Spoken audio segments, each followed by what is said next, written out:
कहानी की शुरुआत में हमें एक आइलैंड दिखाया जाता है जहां दुनिया के सबसे अमीर और ताकतवर लोग एक खास रेस्टोरेंट में डिनर के लिए इकट्ठा होते हैं। ये रेस्टोरेंट उन अमीर लोगों के लिए है जो अपनी दौलत से ऊब चुके हैं और अपनी जिंदगी में कुछ नया और रोमांचक तलाश कर रहे हैं। वो अक्सर इस रेस्टोरेंट में आया करते थे, लेकिन आज रात उन्हें जो खिलाया जाने वाला था वो उससे पूरी तरह अनजान थे। इस रेस्टोरेंट के शेफ जूलियन स्लोविक अपने मेहमानों को एक खौफनाक कहानी साझा करते हैं। वो बताते हैं कि कैसे उन्होंने एक बार अपने पिता का गला काटकर उन्हें मार डाला और उस दिन को याद करते हुए वो एक खास डिश मेहमानों के सामने पेश करते हैं। डिश को देखकर सभी लोग चौंक जाते हैं क्योंकि उन्होंने आज से पहले ऐसी डिश कभी नहीं खाई थी। फिर हमें दिखाया जाता है कि आखिर ये लोग इस रेस्टोरेंट में आए कैसे। हम एक अमीर नौजवान टायलर को देखते हैं जो अपनी गर्लफ्रेंड मार्गोट को एक खास डिनर डेट पर ले जाने की सोचता है। ये डिनर एक खास रेस्टोरेंट में है जो शेफ स्लोवी के प्राइवेट आइलैंड पर है। टाइलर और मार्गो एक नाव से आइलैंड पर पहुंचते हैं जहां उनके साथ दूसरे अमीर और नामचीन लोग भी मौजूद होते हैं। ये सभी मेहमान बहुत खास हैं क्योंकि शेफ ने आज रात का डिनर बहुत सोच समझकर प्लान किया था। उनकी गेस्ट लिस्ट में एक फूड क्रिटिक और उसका न्यूज़पेपर एडिटर, एक फिल्म स्टार और उसकी असिस्टेंट, 3 बड़े बिजनेस पार्टनर्स और एक रिच कपल रिचर्ड और एनी शामिल है। यहाँ मार्गो और रिचर्ड के पीछे एक अजीब सा तनाव नजर आता है, जैसे वो एक दूसरे को पहले से जानते हों, लेकिन दोनों में से कोई भी इस बारे में कुछ नहीं कहता। जैसे ही उनका ग्रुप आइलैंड पर पहुंचता है, एल्सा नाम की एक वेट्रेस उनका स्वागत करती है और उन्हें इस रेस्टोरेंट और इस आइलैंड के बारे में बताती है। एल्सा कहती है कि रेस्टोरेंट के वर्कर्स एक परिवार की तरह रहते हैं और सुबह 6 बजे से लेकर रात 2 बजे तक एक साथ काम करते हैं। मेहमानों को स्टाफ के रहने की जगह भी दिखाई जाती है और हम यहाँ नोटिस करते हैं कि यहाँ के लोग हद से ज्यादा डिसिप्लिन थे। आखिरकार मेहमान रेस्टोरेंट के अंदर पहुँचते हैं। किचन में हर शेफ अपने काम में पूरी लगन से लगा हुआ है। जैसे ही मेहमान अपनी अपनी सीट पर बैठते हैं, एल्सा उन्हें सख्ती से बताती है कि वे आज रात सर्व की जाने वाली किसी भी डिश की तस्वीरें ना लें, क्योंकि शेफ स्लोविक मानते हैं कि उनकी डिश एक ऐसी आर्ट है जिन्हें उन्हें चखकर, देखकर और सूंघकर रियल टाइम में एक्सपीरियंस करना होगा और वो नहीं चाहते कि फोटो खींचकर उनके डिश की तौहीन की जाए। थोड़ी देर बाद शेफ स्लोविक किचन में आते हैं। एल्सा उन्हें बताती है कि टाइलर नाम का एक लड़का अपने साथ एक अनरजिस्टर्ड गेस्ट को लाया है। यहाँ मार्को की बात हो रही थी जिसका नाम गेस्ट लिस्ट में नहीं था। असल में टाइलर ने ये टेबल 1 साल पहले बुक की थी जब वो किसी और लड़की के साथ रिलेशनशिप में था, पर किसी वजह से वो टाइलर के साथ नहीं आई। ये सुनकर शेफ के चेहरे पर गुस्सा दिखता है, लेकिन वह इसे नजरअंदाज कर देते हैं। डिनर की शुरुआत होती है, पहला डिश परोसा जाता है और सभी मेहमान उसे चखने लगते हैं। टाइलर चुपके से डिश की तस्वीर खींचने की कोशिश करता है, जबकि मार्गो इस डिश और इस रेस्टोरेंट को कुछ खास तवज्जो नहीं देती। दूसरे डिश के साथ स्लोविक खुद मेहमानों से बात करते हैं। वो कहते हैं कि खाना सिर्फ खाने के लिए नहीं, बल्कि उसे महसूस करने और सराहने के लिए होता है। उनकी बात से सभी लोग गहरी सोच में पड़ जाते हैं। टाइलर, जो शेफ स्लोविक का बहुत बड़ा फैन था, उनकी बात सुनकर इमोशनल हो जाता है, लेकिन मार्गो उसकी फूड को एवरेज और बेस्वाद बताती है। ये सुनकर टाइलर को बुरा लगता है क्योंकि वो इस रेस्टोरेंट और शेफ का दीवाना है। जैसे जैसे रात आगे बढ़ती है, रेस्टोरेंट का माहौल और भी सीरियस और मिस्टीरियस होता जाता है। हर डिश के साथ स्लोविक एक डीप और डार्क कहानी सुनाते हैं। ऐसा लगता है कि हर डिश का एक गहरा मतलब है और वो सिर्फ स्वाद के लिए नहीं, बल्कि किसी मैसेज के लिए तैयार की गई है। मार्गो को महसूस होने लगता है कि इस जगह पर कुछ तो अजीब है। वो दूसरे मेहमानों के अतीत को लेकर भी बेचैन हो जाती है, खासकर रिचर्ड के बारे में, जिसे वो जानती थी। इसके बाद मेहमानों को 5 अलग अलग तरह की सॉस परोसी जाती है, लेकिन साथ में रोटी नहीं दी जाती। शेफ स्लोविक का मानना था कि रोटी गरीबों का खाना है। सारे बिजनेसमैन दोस्त इस बात को बेतुका समझते हैं और रोटी की मांग करते हैं, लेकिन जब एल्सा मना कर देती है तो वे धमकी देते हैं कि वो इस रेस्टोरेंट को बंद करवा देंगे क्योंकि उसका दोस्त इसे फंड करता है। एल्सा पर इस धमकी का असर नहीं होता। वो साफ कहती है कि उन्हें वही खाना होगा जो उन्हें दिया जा रहा है। मार्गो, जिसे कॉन्सेप्ट बिल्कुल पसंद नहीं आता, खाना खाने से मना कर देती है। स्लोविक उसका ध्यान खींचते हैं और पूछते हैं कि क्या सब ठीक है। मार्गो बिना डरे जवाब देती है कि खाने के लिए यहाँ कुछ खास है ही नहीं। इसके बाद शेफ एक कोने में बैठी अपनी माँ के पास जाते हैं जो अकेले शराब पी रही होती है। वहीं मार्गो बार बार एक अमीर आदमी रिचर्ड को देखती रहती है।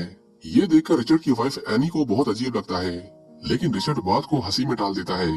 शेफ स्लोविक अपनी अगली डिश मेमोरी पेश करते हैं और अपने बचपन की एक दर्दनाक घटना साझा करते हैं। वे बताते हैं कि एक बार उनके पिता नशे में घर आए और उनकी माँ को पीटने लगे। जब उसके पिता ने फोन की तार से माँ का गला घोटना शुरू किया तो छोटे स्लोविक ने कैंची से अपने पिता को मार डाला। ये कहानी सुनकर गेस्ट थोड़े अनकंफर्टेबल हो जाते हैं, लेकिन जल्द ही वो इसे मजाक समझकर नजरअंदाज कर देते हैं। इसके बाद सभी को टाकोस परोसे जाते हैं। हर टाको पर एक तस्वीर छपी होती है जो मेहमानों की जिंदगी की गहरी यादों को सामने लाती है। फूड क्रिटिक के टैगों पर उन रेस्टोरेंट की तस्वीरें थीं, जिन्हें उसने खराब रिव्यू दिए थे। फिल्म स्टार के टैगों पर उसकी सबसे बड़ी फ्लॉप फिल्म की तस्वीर थी। वहीं बिजनेसमैन के टैगों पर उनके इलीगल बैंक अकाउंट की जानकारी थी। ये देखकर बिजनेसमैन भड़क जाते हैं और पूछते हैं कि उन्हें ये जानकारी कैसे मिली। फिर वो धमकी देना शुरू कर देते हैं, लेकिन एल्सा उन्हें अनसुना कर देती है। एनी के टैगों पर रिचर्ड की तस्वीर थी, जिसमें वो एक अनजान लड़की के साथ बैठा था। एना उसे जवाब मांगती है, लेकिन रिचर्ड उसे झूठ कहकर इस बात को टाल देता है। टायलर के टैगों पर उसकी ही तस्वीर होती है, जिसमें वो चोरी छिपे डिश की फोटो खींच रहा था। वो घबरा जाता है और सोचता है कि क्या उसे माफी मांगनी चाहिए, लेकिन मार्गो को शेफ का सबकी पर्सनल लाइफ को इस तरह एक्सपोज करना पसंद नहीं आता। वो खाना वापस भेजने की बात करती है, लेकिन टायलर उसे रोक लेता है और कहता है कि बेवकूफी मत करो। मैंने इस दिन के लिए 1 साल तक इंतजार किया और भूलो मत कि इसके पैसे मैंने भरे हैं।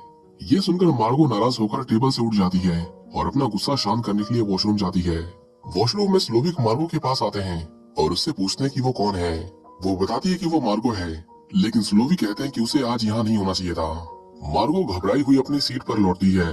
स्लोविक अगली डिश अनाउंस करते हैं, जिसे उनके स्टूडेंट जेरमी ने बनाया था। पहले तो वे उसकी तारीफ करते हैं, लेकिन फिर कहते हैं कि जेरमी कभी एक महान शेफ नहीं बन सकता, क्योंकि उसके अंदर खुद की पहचान नहीं है। वो मेरी जगह लेना चाहता है, लेकिन वो इतना नालायक है कि कभी मेरे जैसा नहीं बन पाएगा। इसके बाद जेरमी कुछ ऐसा करता है जिसे देखकर सभी दंग रह जाते हैं। वो आंखों में आंसू लिए सबके सामने सुसाइड कर लेता है। स्लोविक सबको शांत रहने के लिए कहते हैं और इसे शो का हिस्सा बताते हैं। इस डर के माहौल में रिचर्ड रेस्टोरेंट से भागने की कोशिश करता है। एल्सा ने उसे रोकना चाहा, लेकिन वो नहीं रुकता, जिसके बाद स्टाफ उसे पकड़ लेते हैं और उसकी उंगली काट देते हैं। शेफ वार्निंग देते हैं कि अगली बार भागने की कोशिश करने वालों को इससे भी बुरी सजा दी जाएगी। इस घटना से जहां सभी मेहमान डर के साए में आ गए, वहीं टायलर के कानों पर जू नहीं रेंगती। वो इस एक्सपीरियंस को लेकर बेहद खुश था और बिना किसी डर के अपना खाना खाता रहा। उसका अजीब बिहेवियर सबको चौंका रहा था, लेकिन असली राज तो अभी बाहर आना बाकी है। कुछ समय बाद स्लोविक मार्गो को किचन में बुलाते हैं और उससे पूछते हैं कि वो सच में कौन है। स्लोविक बताते हैं कि उन्होंने ये डिनर बहुत सोच समझकर और महीनों की मेहनत के बाद तैयार किया है, लेकिन मार्गो की मौजूदगी उसके परफेक्ट प्लान को खराब कर रही है। वो ये भी खुलासा करता है कि आज रात वहाँ मौजूद हर आदमी की मौत तय है। स्लोविक मार्गो को 15 मिनट का समय देते हैं, ये तय करने के लिए कि वो स्टाफ के साथ मरेगी या मेहमानों के साथ। ये सुनकर घबराई हुई मार्गो अपनी सीट पर वापस लौट आती है। इसके बाद स्लोविक अपने मेहमानों को सवाल पूछने का मौका देते हैं। एक मेहमान पूछता है कि वो ये सब क्यों कर रहा है। इसके जवाब में स्लोविक बताते हैं कि वो अपने काम और इस रेस्टोरेंट से थक चुका है। उसका पैशन खत्म हो चुका है और इसके लिए वहाँ मौजूद हर आदमी इसका जिम्मेदार है। फूड क्रिटिक्स जो रेस्टोरेंट की आलोचना करने के लिए मशहूर हैं, उन्होंने कई रेस्टोरेंट्स को खराब रिव्यू देकर बंद करवाया है। उसका एडिटर भी दोषी है, जिसने उसकी इस आदत को बढ़ावा दिया। रिचर्ड और एनी जो इस रेस्टोरेंट के रेगुलर कस्टमर्स थे, उन्होंने कभी उसके बनाए खाने की तारीफ नहीं की। रिचर्ड कहता है कि ऐसा नहीं है, उसे उसका बनाया खाना पसंद है, लेकिन स्लोविक शर्त लगाते हैं कि वो उसकी बनाई एक भी डिश का नाम नहीं बता सकता। इसके बाद स्लोविक ने उस आदमी की कहानी सुनाई जिसने इस रेस्टोरेंट को फंड किया था। वो आदमी सिर्फ मुनाफे के पीछे भागता था और बार बार रेस्टोरेंट की बुराई करता था। उसे सबक सिखाने के लिए सबके सामने स्लोविक ने उसे पानी में डुबोकर मार दिया। 15 मिनट बाद स्लोविक मार्गो को अपने ऑफिस बुलाते हैं और उससे पूछते हैं कि उसने क्या फैसला किया। घबराई हुई मार्गो कहती है कि वो इस जगह की नहीं है, उसे जाने दिया जाए, लेकिन स्लोविक उसे स्टाफ की कैटेगरी में डाल देते हैं क्योंकि वो बाकी मेहमानों की तरह अमीर नहीं थी। इसके बाद स्लोविक पूछते हैं कि वो रिचर्ड को क्यों देख रही थी। मार्गो आखिर में सच बताती है कि उसका असली नाम आयरीन है और वो एक एस्कॉर्ट है जो पैसों के लिए आदमी को प्राइवेट सर्विसेज देती है। रिचर्ड उसका पुराना कस्टमर था जिसने उसे अच्छी रकम दी थी। ये सुनकर स्लोविक उसे सहानुभूति जताते हैं और कहते हैं कि वो भी बुरे कस्टमर्स से परेशान है। वो ये भी बताते हैं कि अब उन्हें खाना बनाने में खुशी नहीं मिलती। इसके बाद स्लोविक टायलर से पूछते हैं कि वो यहाँ क्यों आया है।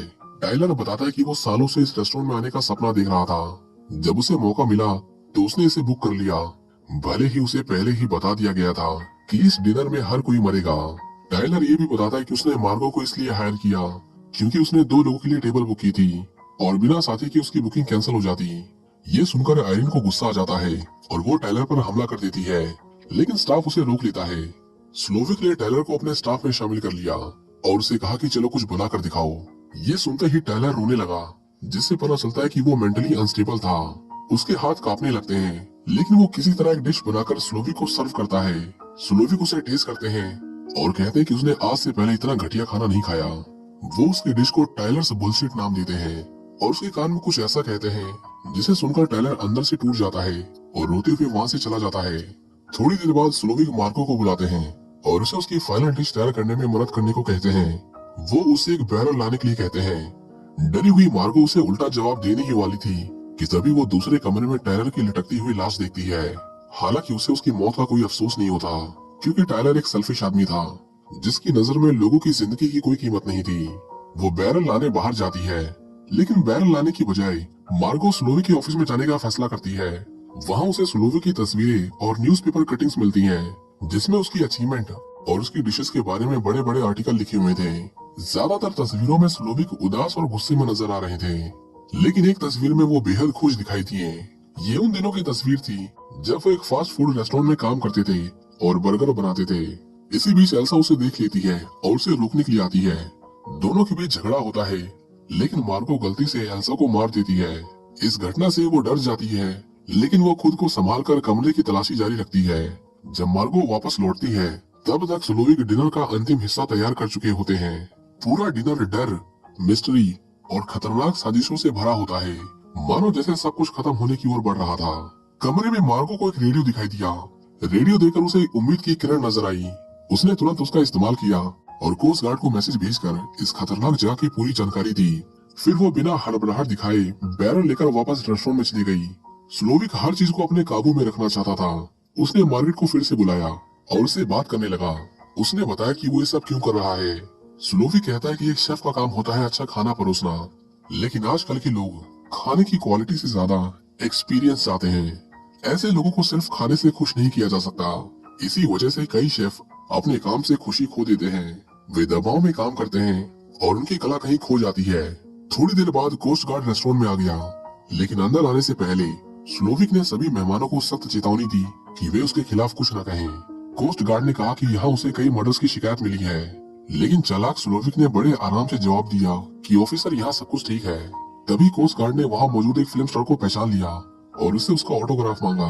इस मौके का फायदा उठाते हुए उस एक्टर ने स्लोविक के बारे में बात करनी शुरू की। उसकी बातें सुनने के बाद कोस्ट गार्ड ने अपनी बंदूक निकाली और स्लोविक को अपने हाथ पीछे करने को कहा। ये देखकर सभी मेहमानों ने राहत की सांस ली और अपनी अपनी जान बचाने के लिए कोस्ट गार्ड को सब कुछ बता दिया। लेकिन तभी एक चौंकाने वाला पल आया। पता चला कि कोस्ट गार्ड की बंदूक नकली थी और वो असल में स्लोविक के स्टाफ का ही एक मेंबर था। ये देखकर पूरा स्टाफ जोर जोर से हंसने लगा। स्लोविक ने खुलासा किया कि वो जानता था कि मार्गो ने मदद के लिए कॉल किया था। इसके बाद स्लोविक ने अपने आखिरी कोर्स की तैयारी शुरू की लेकिन मार्गो ने चालाकी से एक नई प्लानिंग बनाई। उसने खड़े होकर कहा कि उसे स्लोविक का खाना पसंद नहीं आया और वो इसे वापस करना चाहती है। ये सुनकर स्लोविक नाराज हो गया और उसने पूछा कि खाने में कमी क्या है। मार्गो ने कहा कि उसके खाने में वो खुशी और प्यार नहीं है जो किसी भी खाने का असली मकसद होता है। उसने कहा कि उसका खाना ऐसा लगता है जैसे इसे बस दिखावे के लिए बनाया गया है, इसे खाकर मजा नहीं आता। फिर उसने कहा कि तुम सिर्फ शेफ के रूप में ही नहीं बल्कि एक इंसान के रूप में भी फेल हो चुके हो और सबसे बड़ी बात कि मैं अभी भी भूखी हूँ। स्लोविक का अहंकार इस बात से आहत हो गया। उसने गुस्से में पूछा कि वो आखिर क्या खाना चाहती है, जिसके बाद मार्गो ने उससे एक अमेरिकन चीज बर्गर और फ्रेंच फ्राइज की मांग की। स्लोविक रसोई में गया और खुद अपने हाथों से बर्गर बनाने लगा। बर्गर बनाते समय उसे अपने पुराने दिनों की याद आ गई जब वो एक मामूली फास्ट फूड रेस्टोरेंट में काम करता था। तब वो बहुत खुश था और संतुष्ट महसूस करता था। जब बर्गर तैयार हुआ तो उसने इसे मार्गो को परोसा। मार्गो ने बर्गर खाया और पहली बार स्लोविक के खाने की तारीफ की। उसने कहा कि उसका बर्गर बहुत टेस्टी है। ये सुनकर स्लोविक के चेहरे पर खुशी आई जो उसने शायद कई सालों से महसूस नहीं की थी। इसके बाद मार्गो ने कहा कि बर्गर इतना बड़ा है कि वो उसे पूरा नहीं खा सकती। उसने स्लोविक से पूछा कि क्या वो इसे पैक करवा सकती है। स्लोविक ने थोड़ी देर सोचा और फिर इसे पैक करने के लिए तैयार हो गया। पैक किया हुआ बर्गर लेकर मार्गो रेस्टोरेंट से बाहर निकलने लगी। बाहर जाते हुए उसने एक पल के लिए रुककर बाकी मेहमानों की ओर देखा। वो सोच रही थी कि क्या उसे उनकी मदद करनी चाहिए या खुद की जान बचानी चाहिए, लेकिन एनी ने उसे वहाँ से जाने का इशारा किया। मार्गो ने एक नाव ली और उस रेस्टोरेंट से दूर चली गई। रेस्टोरेंट के अंदर स्लोविक ने सभी मेहमानों को धन्यवाद किया। उसने कहा कि वे सभी उसकी कला और जीवन के विनाश का कारण हैं। अब वो उसकी आखिरी डिश का हिस्सा बनने वाले हैं। स्लोविक और उसके स्टाफ ने अंतिम डिश की तैयारी शुरू कर दी। ये डिश मेहमानों के साथ साथ खुद स्लोविक और उसके स्टाफ को भी शामिल करती थी। देखते ही देखते स्टाफ ने मार्शमेलो और चॉकलेट से मेहमानों को सजाना शुरू किया। फ्लोर पर सारे इंग्रेडिएंट्स बिखेर दिए गए सभी लोगों ने अपनी किस्मत को स्वीकार कर लिया था कि वो सब मरने वाले हैं और यहाँ से भागने की कोशिश बेकार है। जैसे ही डिश तैयार हुई, स्लोविक ने सबको आग के हवाले कर दिया। मार्गो नाव पर बैठी दूर इस भयानक नजारे को देख रही थी। रेस्टोरेंट जलकर राख हो गया और उसके साथ सारे एविडेंस खत्म हो गए। लेकिन मार्गो के मन में हमेशा ये सवाल रहेगा कि क्या उसने सही किया, क्या वो बाकी लोगों को बचा सकती थी। इस कहानी के जरिए हमें ये बताने की कोशिश की गई है कि हमें हमेशा दूसरों के काम की कदर करनी चाहिए। स्लोविक के मेहमानों में वो सभी लोग शामिल थे जिन्होंने कभी न कभी उसे परेशान किया था, फिर चाहे वो रिव्यू देने वाले क्रिटिक्स हों या फिर उसके इन्वेस्टर्स जिन्होंने हमेशा उसके रेस्टोरेंट को बंद करने की धमकी दी। उसका दिल तब टूट गया जब उसे पता चला कि उसके खुद के कस्टमर्स उसकी फूड को एंजॉय नहीं करते, वो बस यहाँ अपने स्टेटस के लिए आते हैं। स्लोविक समझ गया था कि वो किसी को खुश नहीं कर सकता और इस तरह उसने सब कुछ खत्म करने का सोचा।